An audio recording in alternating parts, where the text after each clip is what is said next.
This year, in the blockchain space, STOs are a big deal. This panel that's coming up is going to talk STOs, but they are bringing the traditional world of business, they are bringing them together with blockchain, spreading the understanding, and they're going to be diving in that today. The panel has been brought together by one of the great partners of the NexChange group, and that is Coinstreet Partners. It was founded by Samson, who's going to be joining us. The man, not only was he the founder of this important part of the Hong Kong and China and Asia ecosystem, but he just gives back to the community. He is the chairman of the Belt and Road Blockchain Society Association.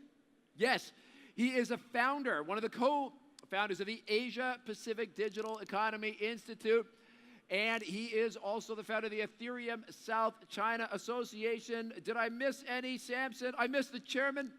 Sorry, it is the Belt and Road TechFin Association. Ladies and gentlemen, he's just got such a huge resume because his heart goes out to the community and he works his butt off for them. He's working for you today with this great panel he's bringing up.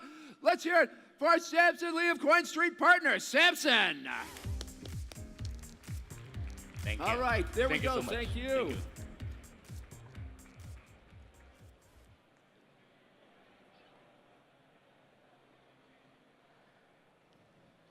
Oh, hi everyone. Thank you for Andrew for the nice introduction. Okay, so very great pleasure to be here. How are you? Welcome to Hong Kong for the guests overseas. So today we're going to talk about, well, thank you NexChange for giving me the opportunity to hosting a panel for one of the hottest topics in the industry, STO, security tokens. So I'm from Coinstreet Partner. I'm founder and CEO of Coinstreet. We are a professional consultancy company helping enterprise to transform their business by leveraging the blockchain technology and ecosystem. Some of our peers customers, including the Gibraltar Stock Exchange, Kodak One, Job.com, and some listed companies in Hong Kong and overseas. So for STO, if you look at any of the blockchain media recently, you will find somewhere in the first page about STO. So why all of a sudden everybody is talking about STO? What is security tokens? If you look at the Wikimedia, which we always do when we try to look for things, it's actually said security tokens is a physical device used to gain access to an electronically restricted resource. So it's still talking about that physical security token. So the general public is actually unknown. For us industry people, we know it's a hot topic. So interestingly, a simple explanation of security tokens is security in tokenized format. So it's traditional securities. Of course, there will be new one. And also, some people now it's called digitized security. So STO security token offering or digitized security offering now. If we look at the regulator of US, the SEC website, they have very clear explanation about ICO, but not on STO yet. You couldn't find anything on STO yet. But in December 27, 2018, not too long ago, SEC actually issued a new consultation paper with a very clear framework spelling out about security token issuing, qualification of the issuer, qualification of advisor, escrow agent, even return of funds. And this consultation paper is closed on January 15. So it's actually closed. We should expect more guidelines, more clear guidelines from US about STO.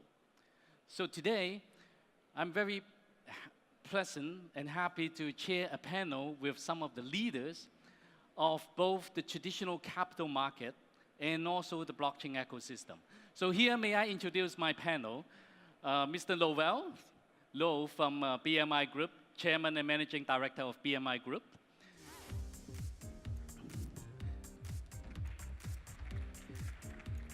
BMI Group is a leading financial service provider which has assisted many companies go IPO in Hong Kong, Shanghai, and also overseas. So welcome, Lowell. And then my next guest is Jacqueline Kwok, Director of Business Development from Securitize. Welcome, Jacqueline. I guess I don't have to explain Securitize. And then my next guest is Floyd DCosta, I'm going to let you. founder and CEO of STO Global X, a fully integrated end-to-end platform for regulated security token exchange. And then my last guest is Ben Soong, head of Asia from Ledger, the leading security provider and of course cold wallet and our custodian solution. So welcome everybody. Thank you. So today, instead of the like Q&A style, so we all got all the experts here. I hope we can just carry out a conversation about STO, sharing your view, how do you see it could be successful and what are the challenges. But before we start, I would like to let you introduce yourself a little bit, so please go ahead. My name is Jacqueline Kwok. I go by JK. I am the Director of Business Development for Asia markets for Securitize. Securitize is a compliance platform for digitizing securities on the blockchain. Hi, I'm Benjamin Soong from Ledger. I head up the Asia Pacific business for Ledger. Ledger, for most of you may know, is a security technology provider. We basically provide security related to the blockchain crypto space for retail individuals with the Nano S, to enterprises with the Ledger Vault, and finally, last but not least, also on the IoT side as well. My name is Lowell, the chairman of BM Intelligence Group. We start from a traditional security house. So we got all the license, number 1, number 4, number 6, number 9. And then we start to merge with the cryptocurrency, I think 3 or 4 years ago. And we're looking forward that STO will be a very good product in the future. Hey guys, my name's Floyd DCosta and I'm the CEO of STO Global X. We are a Singapore headquartered venture and we are the guys that build an integrated security tokenization platform and exchange. This is both the primary issuance as well as the secondary trading piece. Apart from that, we also, in fact, our primary model is to partner with licensed institutions in different jurisdictions of the world to basically deploy and operate the tokenization platform and secondary STO exchanges. Great, thank you. So not only we have the traditional capital market expert here and also all the innovative technology enabler, we also have a mini ecosystem here. Right? From the issuing platform, the security custodian, all the professional financial service, as you heard, like all the license from financial advisory, brokerage, sponsor, and also an exchange platform. So it would be great to hear about your view. How do you see from different perspectives about this STO opportunity? Or I know you also, your company have a special terms. You don't call it STO, right? And we call it the DSO, Digital Security Offering, because we think that the STOs is really just having an extra copy of the securities on the blockchain, and therefore it isn't really as sexy or as innovative as people want it to be, but rather a much better way to run a securities offering. Now, I think that's a great way to look at it. And yeah, you've got two camps. So you've got the traditional financial guys who are, of course, looking to take a traditional instrument, traditional financial instrument, traditional asset classes, and put that on the blockchain. And of course, there's a whole lot of leverage there, right?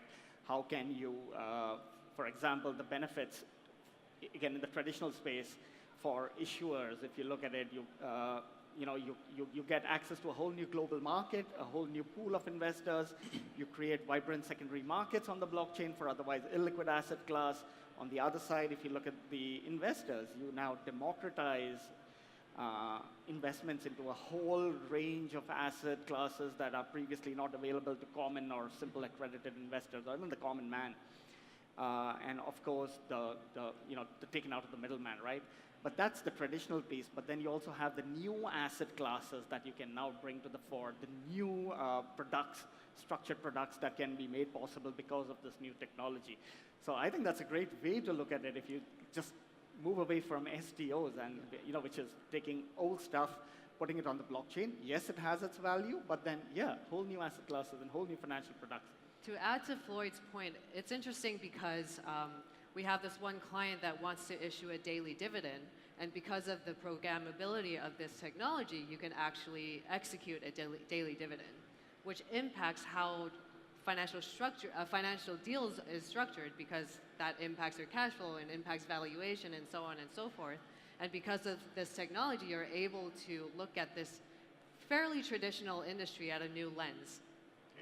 Yeah, I think also one of the big impacts that STO is going to have on the traditional capital markets, if we think about today with capital raising, you have like angel investing followed by venture capital to private equity, and then maybe OTC to finally an IPO.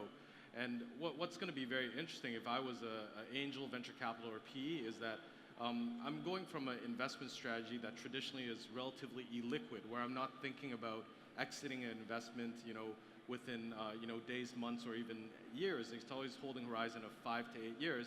But all of a sudden now my portfolio is going to be constructed of investments that I can kind of enter in and out. And I see it as kind of a double-edged sword in the sense that, one, when you bring liquidity to the market, you also need to know how to manage liquidity, because I think all of us has probably invested in a stock at some point and said, oh geez, I saw some news and it made me sell too early, or I bought too early.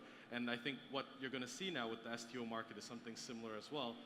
So I think venture capital and private equity fund managers need to start thinking about this as a new challenge and a new skill set that they need to add as well. Yeah, but here's the interesting thing, right? For a lot of people, it's the transparency, like you rightly said, is a two-edged sword. Can you look at movements on the blockchain and things changing hands and then basically try to preempt markets? And now these are, regulated markets. But on the other side, it's no longer restricted to 2 people knowing it. Now everyone can see it, right? You didn't see, that's another thing. But yes, this is now, transparency at a whole new level. Yeah, I think from a traditional security world, the STO bring in a great opportunities, try to merge the new world and also the old guy, and it create a very big opportunities, because it's the products that's going to merge the two worlds together. So that means we are double the resources and then together, and then when we implement that, probably the problem is also when we're merging these two worlds together, there's a lot of bridge that we have to solve. And then I think one of the things is how we can assign, from the old security world, the most important thing is how you get your dividend, how you get your voting right, and then how you can vote, how you can link this kind of right to the currency. I think that's something that we have to think about from a legal prospect and also from a technology prospect. And one of the things that we are thinking about to solve the solution is we have to have using a trustee to do something like that. And then I know that you really from a trustee industry. Probably you can also share some of your thinking about that. I think that is one of the key points that we are going to address. Yeah. That's very important, because now a lot of the STO discussion or initiative is driven by service provider or enabler, right? Trying to make it happen. But on the execution point of view, how do you actually execute it, right? For example, many people talk about asset-backed token. So, but if asset-backed token issued by a private enterprise and you are doing a contract, because my contract is actually a contract with a private enterprise and they promise something asset-backed, but if anything goes wrong, the process of dealing with that dispute is a nightmare, right? Although the concept is asset-backed. So Lowell brought is an interesting topics about having a trustee in the middle, right? So how do you see this could be implemented with a traditional trustee with technology? Yeah, I think one of the things is with the crypto asset class, at the end of the day, is that unlike the traditional banking system, you make a transfer to a bank, you can always reverse the transfer. You have someone like Swift. With crypto, as we all know, it's a one-way street. So from a security standpoint, it's a lot more delicate in terms of how we house the asset, how we protect the private keys. Now, I think with STOs, one of the great benefits is that you will have kind of a list of registered, accredited investors. So the likeliness of your funds being stolen, at least there's going to be mechanisms that allow that for your tokens to be reissued. But this is where I think combining the traditional custody services along with the technology is going to be absolutely very, very critical, because you need a way to safely safeguard the assets, but you also need a mechanism, as Lowell mentioned, is how do you pay out the dividends? Should there be a proxy vote? How do you kind of manage that? So in some ways, this asset class, I think it brings more simplicity, but infrastructure-wise, I think it does need kind of a merging of the traditional and the kind of the new world together. I think a lot of that can be programmed into the smart contracts, which is part of what Securitize does, but at the same time, the market, I don't think, fully trusts blockchain capabilities, doesn't fully trust smart contract capabilities, that there still needs that middle person entity to be able to bridge the gap between what is new and what is old. And in time, we'll see those paths merge, but today, that is not the case. Yeah, and it's interesting what you mentioned, and Ben yourself too. Today you have the opportunity with STOs to kind of take some of the best practices, some of the stuff from the old world that people, not just bankers, issuers, but even customers, investors are comfortable with, and try to make that a lot more effective, a lot more efficient, and do it in a much more smarter way using blockchain technology. And that's where STO sits right at the junction of the old world and the new world, right? And that is probably a good place to start, right? So you've got the new technology that's enabling a whole lot of new things, a whole lot of new models, a whole lot of new ways at looking at capital markets.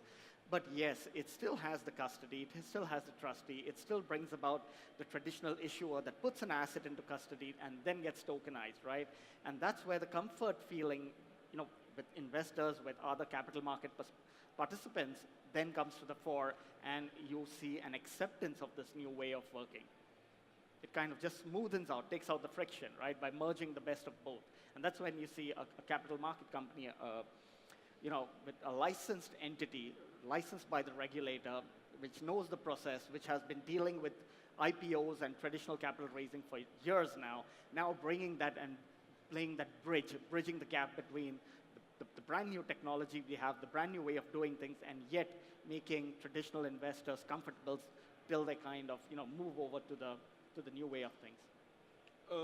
Legally, when a trustee done the job and then bring the dividend right and also the voting right to the coin holder, then you have to go through the KYC process. You have to know exactly who is owning this right, and so that when you get the money from the company, then you know where you distribute your money for the dividends. But on the other hand, on a coin trading right, it's usually on a no-name basis. The coin is trading, all around the day. So that is something that technically we have to solve. How we can link up the two well, something that, if you want to get dividend, you have to give me the name. But on the other side, the beauty of the coin is, I can trade with a no-name basis. That's something that we technically we have to waiting about that. We have to solve that. That is one of the technical points that we are thinking about. So Securitize has that exact setup between the exchanges that we integrate with, and that's why we have to have approved exchanges that abide by the compliance protocol that we put forth, making sure that the KYC, AML, and investor accreditation portion is done up to par to enforce the compliance that is required for any security offering. And right now, there is a technology solution to that in terms of how Securitize works with an exchange such as Open Finance. There's an API that makes sure that both products talk to each other. But that process is going to be a slow one because exchanges are hard to build and exchanges compliance is hard to enforce and to automate. Yeah. Okay. So I'm going to put on my investor hat, right? So for example, I think like the example you bought is wonderful, like daily dividends, right? Yeah. Very attractive STO, right? From outside. So, but if I'm investor, think about the execution level. So I buy this STO from a pirate company, right? They have all this promise. Yes. Put it on the smart contract. Yes. What if they default? Say they don't pay the dividend that they promised to. Although you have all this technical infrastructure, if dividend is paid and how it's going to be distributed, maybe even through the stable coin, it doesn't have to be in fiat. But when it is paid, right? So what if the pirate company didn't do that, right? Because in a public company, if they promise you a dividend, you can actually get the dividend because they're regulated, they're listed. So how do we handle these promises, contracts with pirate companies? It's a very good question. One of the thinking that we want to do is we will trying to use a traditional way. Let me introduce a little bit in the traditional way. I mean, how you can get your dividend. Usually, when a company declare a dividend, then he will set up a 2 date. One is a record day, another is the payment day. So in the record day, that on that day, who is on the register of the shareholders, then that is the guy that is going to get paid on the payment day. So after that day, then you won't get paid. I mean, for your dividend. So that means it is not the duty of the company to do the update of the register, but it is the duty of the investor who own the shares or who own the right, who come to the company register or come to the trustee, and then saying that, hey, I'm the owner, so please record me and then get me paid for the money on the payment date. So I mean, so if we try to link up to the coin market, that means, oh, okay, as long as there's no dividend, then no one will care about registration. Okay, so the coin will still trade on a no-name basis. Okay, and then once the dividend is declared, then the record day will also be announced. Then the coin owner will then make the decision whether he's going to register his name that in order to get the money. So so that is some of the solution that we think. I mean, in this way, the investor still is the free, had the free to make his choice whether I want to get the money but expose my name, or I still want to just hold the coin and then I don't want the money, but I want my name still not disclosed to the world. So that's something that that can match a little bit. I mean, the difference of the two well. Yeah, that's some of the thinking that we are suggesting. Yeah. Yeah, and I think you're right because. And today, exchanges, but also the issuing platforms and all do maintain a register. And that's the difference where, it's not just about, doing a standard KYC or everything, and what standard procedures we've seen in the past with crypto, right? This is where you, at every point in time, you need to know who has the token or who's the owner of the token so that when the dividend becomes due, either the token owner, and this is usually the guy that invested is then eligible, or the trader who's trading on an exchange, but now has the token in his wallet, puts his hands up, and then lets either the treasury or the platform know that, hey, I now own this token, right? So at every point in time, or at least closer to the record date, the company, the issuer, is able to kind of point out and say, these are the X number of holders of my token, and the dividend is now issued to this. Beyond that, anyway, it goes outside the scope, even in the traditional world, right? Yes. Yeah. And Yeah. hello. Yeah, and I guess, Sam, to your question was like, how can you ensure that a payment of dividend actually happens by the company itself? I think the reality is a STO doesn't protect you to ensure that a company pays a dividend. At the end, investing in STO is no different from today, me investing direct into a private company that guarantees me that they're going to pay me a dividend. But one thing to clarify is with STOs, at the end of the day, there's the on-chain piece, but there's also a lot of work that needs to be done off-chain to collateralize, the assets against the tokens. So, security tokens at the end will be regulated as securities as well. So, quarterly audits will be required. So there's going to be ways to verify that at least the asset still has its underlying value. And to make a claim should a dividend payment be defaulted on, it wouldn't be too different from how the traditional markets would be done as well. Exactly what Ben said. Just because we have the technology option to do so doesn't mean that whatever happens in the real world can't happen as well at the same time. It absolutely has to. Yeah, and adding to, for example, what happens in case of a default, like we were just chatting earlier, what about, if you take any STO and any asset class that's been tokenized, right? If you look at an STO, you've got two axes, like we were discussing. One is, of course, the capital market access, and you've got what the regulators, the SEC and the SEC and the other regulators. But you've also got asset classes. So, for example, like Ben and I were discussing, if it's real estate, in a lot of countries, ownership of a real estate is still regulated, right? How do you restrict foreign ownership and things like that? How do you make sure only locals are investing in these, right? Again, a lot of countries have capital controls in place. There is restrictions on foreign direct investment into a lot of asset classes, into a lot of industry sectors.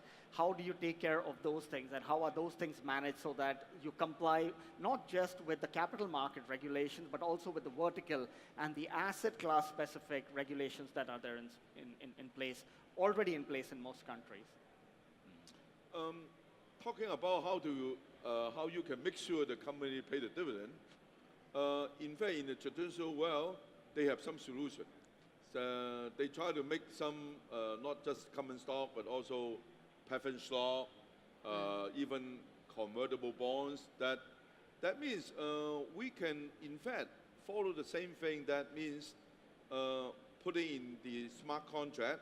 That means the company is obeyed to pay dividend every year. And then after that, you still enjoy, some more dividends, something like that. That will solve some of the problem that if some of the investor want the liquidity to be gone, but in sometimes you also want to have a fixed income on that, then that is also can be done. I think by using smart contract, by using a trustee, and then the money can be collected. But as I say, the problem is still not solved. Is that the investor still need to make sure that he have to make a choice whether he want to enjoy the benefit to be no-name basis, or he want to have the benefit to get the dividend, get the cash. That is something that he has to make the choice. Well, this is very interesting because it brought up another point, because we all know like KYC compliance is a big thing for STO. So what you're saying is that we can actually take the KYC process, like the initial subscription and the subsequent identity separately, right? So I can subscribe, I go through all the KYC, show I'm a professional investor, fully compliant and all, but also not disclose my identity, right? Still remain anonymous until the day I want to get paid of a dividend, right? So if this STO don't have a dividend, so I can just continue to stay anonymously owning tokens and... I am actually not sure how that is, how that would be executed legally. If you're anonymous, I don't know how one would own a security of a company. So I'm curious to know how that is possible. Yeah, I just talking from using a traditional trust law. Okay, as a trustee, the trustee can assign the job that he will pay whatever on the list of the register. That is a KYC. That's a name. Okay, but then in fact it's one thing similar like a traditional share registration. Yeah, I mean I'm doing that. But then the part how you can whether the coin will be traded on the market and then that is something similar like a private deal. Take for example, I buy the shares of a private company, and then so I got the right of the dividend. But then I also want to sell to you. Yeah, but it is also a private deal. Yes. Yeah, so that means and then but I have to told you that if you want to get the dividend, then you need to go back to the company that I own, and then do the registration. Yes. Then that is your decision. If otherwise, Got it. I will still be on the name. I will still be the people Yes. that get the money. Yeah. Yes, 100%. Then I understand that now. And I think it's actually impossible for me to add, if I don't go through KYC, I can't even receive that underlying token. Yeah. So that is the decision of you, Yes. whether you want to do it or not. Yes. Yeah. So it a kind of link between the old the traditional industry and also try to bring the benefit of the asset, and then but it is a choice that made by the investor. Yes. So that is important. I mean, always you make a decision whether you want to get it or not.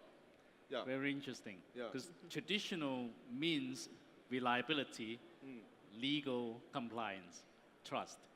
And then the new world is the technology, the innovation, so it's great to see the convergence.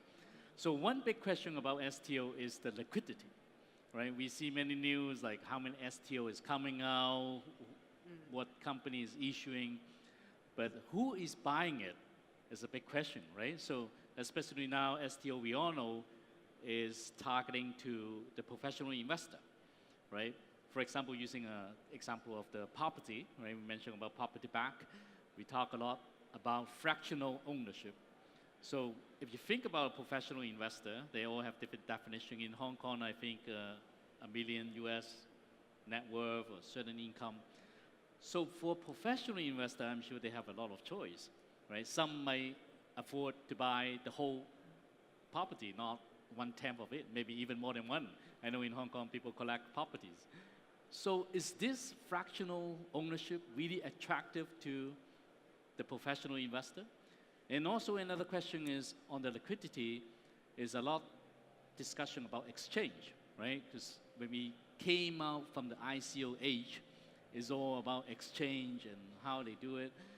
But for liquidity on security token, if we're talking about, for example, in Hong Kong, to issue a token for 50 investors, 50 shareholders, do we need an exchange to serve transaction between 50 shareholders, right? So what do you think about that? We think that right now, the liquidity isn't there, the demand isn't really there, because the option to do so wasn't there prior. But now, as the STO industry further matures, that option is going to be there, and liquidity will come. It's just not here right now.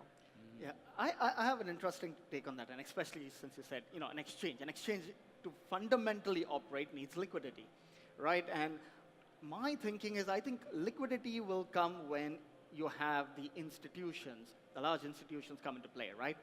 Now, if the asset managers, and things like that. Here's the other thing. Also, asset managers, again, aren't really going to look at single tokens, right? They're not coming to buy single tokens, many of them.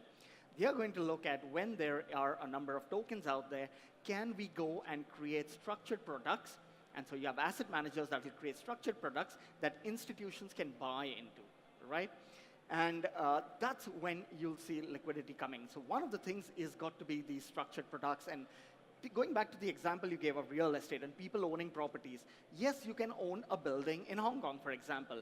But now if I have this option and I have structured products, I can own a little part of a building, a luxury condominium in Florida, a piece of a building in London, a piece of a building in Hong Kong, a small part in Singapore, a small part in Sydney, for example, and all of these, because they are now represented by tokens, can be bundled into a product by an asset manager and sold to institutional investors or even HNIs that want to now own property.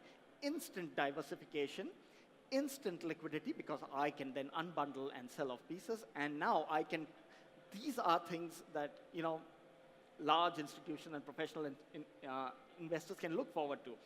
And so rather than saying one building in Hong Kong, how can I own a portfolio instantly by bringing these together, right? And now you have the opportunity for asset managers to bundle these structured products and make them available. These were the new asset classes, the new type of things that Jacqueline, you mentioned earlier also, right? Yeah, I think the STO market, even as it gets more mature, you're never going to see it like a traditional equity market or the ICO market where you have kind of like tick by tick trades. So I think STO still, to a certain extent, it will still be, I would say, kind of a super OTC, call it, something that's a little bit faster. But I completely agree with Floyd, I think it's the ability to have the diversification play. If we look at a lot of traditional funds today, they're still very concentrated into one asset class or one geography.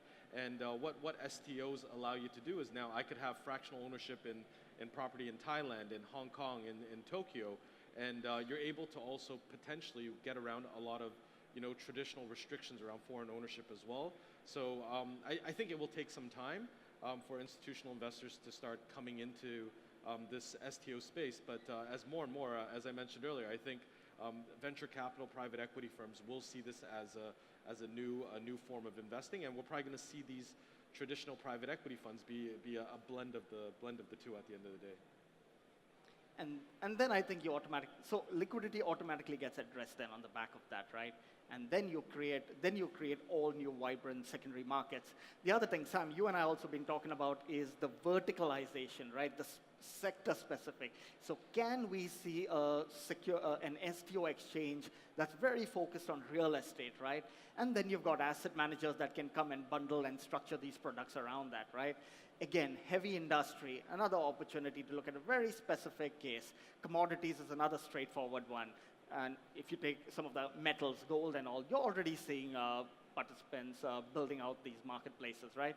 But very specific, and this is where you have people that operate, traders, investors looking for very niche sectors can go and find, one, the primary tokens, but number two, also the secondary, these products to not just subscribe to, but then also trade on.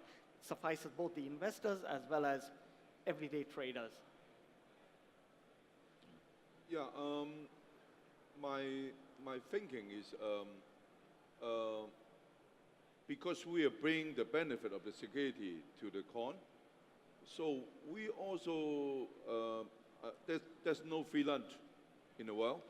So the company have to attract the investor by paying dividend or even think that you have to have more compliance. I mean, not just in the old day that, oh, I just use the account and I don't need to do anything. I think the law is setting now everywhere in the world, and then more compliance requirement will then impose on the company that is going to issue the STO, and the bad thing for this is that means the company have to pay the compliance cost. That is the cost that you have to pay for the benefit of bringing the security benefit to the coin.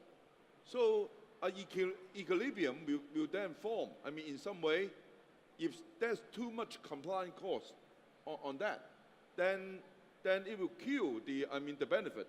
Then some way, then we will stop in some way that both the investor or the company is willing, to pay and give and take for that. So that is something that always happening is, the way it's always happening is that we're facing problem and then we find a solution, and then another equilibrium is going to bring up, and then after the equilibrium is bring up, then some problem is coming up, and then changing the equilibrium. So that will be a long way, but I think everyone here is used to that. That is the world. That is the real world. Is that you won't have a problem-free world. In fact, if that is the day, then probably the world is all that. So very promising is everyone here is probably is making the decision how the STO is going to change. Okay. And again, sorry, Sam, one more point. Also, liquidity is, yes, it's required to be a driver of STOs, but I don't think it's a new challenge. There are enough of stock exchanges in the world and enough of scripts in the world that are absolutely not traded. And in fact, cryptos are traded more than most traditional stocks in the world also, apart, of course, you take out the blue chips, right? So I think it's a common thing. And you automatically see participation and liquidity flowing towards anything that starts to emerge and anything that's credibly addresses a problem. Great. So to wrap up, we almost time's up. In the Hong Kong Blockchain Week, I'm going to ask a question about Hong Kong, right? So we all know Hong Kong is the #1 IPO place in 2018. I hope it stayed the same in 2019. 2018, we raised over $30 billion in Hong Kong from IPO. So how do you see, if STO is really the way to go, is really the future, right? Because we now see some of the really large banks in US really aggressive going into this place. So how do you see Hong Kong can be the world #1 market for STO? For sure, if Hong Kong want to continue to be a #1, Hong Kong has to build a multi-financing platform that can fit different size of company. Okay, so I will see. I mean, Hong Kong is #1 now, but Hong Kong is not really very good in helping the innovative company to raise money. So something has to be done, and then because any big company come from small company, and small company come from innovative company. So we have to build a platform that a lot of investor is willing to take the risk to invest in those innovative one, and so that will be a full platform. Like we say is you got the kindergarten, you got the primary school, you got the secondary school, but you also get the university. That I think something that Hong Kong have to work on that, and then that's why I'm saying that everyone here is building the future of STO, and definitely I believe Hong Kong must go in this way. Otherwise, Hong Kong is going to lose the leader in the future. Yeah, just to add to that, usually, and the simple answer is you always put it onto the regulator, right? You need to clear that. But I think leave that aside because that will come. I think it's the ecosystem, and I think that's what Hong Kong has, right? And many cities in Asia, I know Singapore has it, for example. You need an ecosystem to come together. You need the innovators, you need the entrepreneurs, you need the licensed institution to come together on not a single platform, but multiple platforms to bring it all together to create that network, to create that space, that marketplace, right? Just like you have the traditional market, that the $30 billion, you need that equivalent within the crypto space. You need blockchain companies and the thought leaders to come together and create that market. And I think Hong Kong is very, very well positioned for that. Yeah, I think Hong Kong is the perfect place. Like, the regulatory environment in Hong Kong is one of the most respected in the world. So I think it's less so a question about will the regulators be accepting of STOs at some point, but I think it's about building together the right infrastructure, as Lowell has mentioned. You need to have the right kind of advisors. You need the investment bank side, you need the prime brokerage side, you need the custody side, you need the security side. So you need the exchange side. So you have to have that consolidated platform all brought together, I think, ultimately for this to work. But at the end of the day, I think the Hong Kong government is actually very pro to capital raising and for businesses to succeed. So I think this is a reputable market that's a very good fit for STOs. They basically covered all the points. Everybody needs to come together and work on this together. And this technology is there. We need the market to adapt. And of course, you need events like this. Amazing. We start here on Hong Kong Exactly. Blockchain Week. All right. Thank you very much. Thank you. All the guests, really for sharing all the. Okay. Thank you very much once again to Floyd, Benjamin, Lowell, Jacqueline. Great job. Look at the camera. Don't look at me. There you go. All right. And of course, Samson Lee, the man behind Coinstreet Partners. Fantastic job, Samson. Thank you for pulling this panel together for us. You did all the work, ladies and gentlemen. Let's hear it for them. Thank you one more time. Thank you. Thank you very much.